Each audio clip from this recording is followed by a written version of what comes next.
Nehemiah chapter 2. Nehemiah sent to Jerusalem. During the month of Nisan in the 20th year of King Artaxerxes, when wine was set before him. I took the wine and gave it to the king. I had never been sad in his presence. So the king said to me, "Why are you sad when you aren't sick? There's nothing but sadness of heart." I was overwhelmed with fear and replied to the king, "May the king live forever. Why should I not be sad when the city where my ancestors are buried lies in ruins and its gates have been destroyed by fire?" Then the king asked me, "What is your request?" So I prayed to the gods of the heavens and answered the king, "If it pleases the king, and if your servant has found favor with you, send me to Judea, to the city where my ancestors are buried, so that I may rebuild it."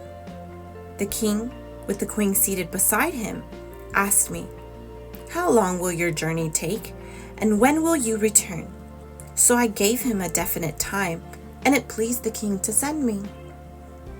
I also said to the king, "If it pleases the king, let me have letters written to the governor of the region west of the Euphrates River, so that they will grant me safe passage until I reach Judea.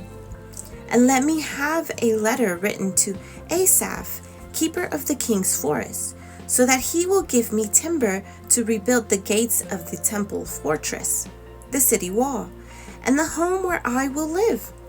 The king granted my request, for the gracious hand of my God was on me.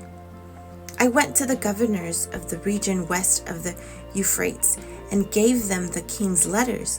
The king had also sent officers of the infantry and cavalry with me.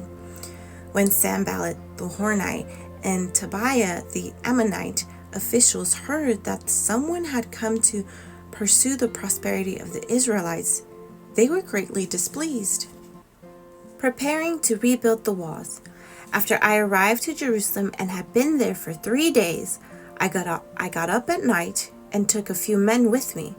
I didn't tell anyone what my God had laid on my heart to do for Jerusalem. The only animal I took was one I was riding.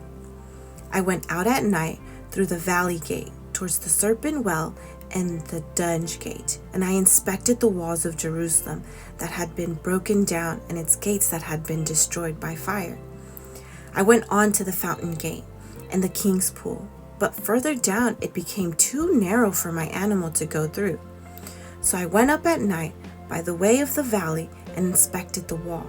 Then heading back, I entered through the valley gates and returned.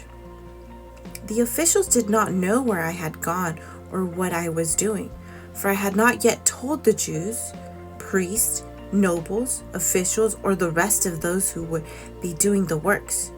So I said to them, "You see the trouble we are in? Jerusalem lies in ruins, and its gates have been burned. Come, let's rebuild Jerusalem's wall, so that we will no longer be disgraced."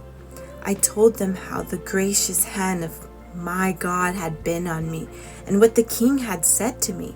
They said, "Let's start rebuilding." Their hands were strengthened to do this good work.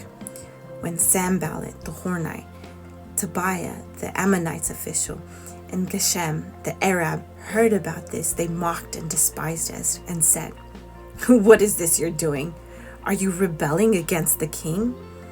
I gave them this reply: "The God of the heavens is the one who will grant us success.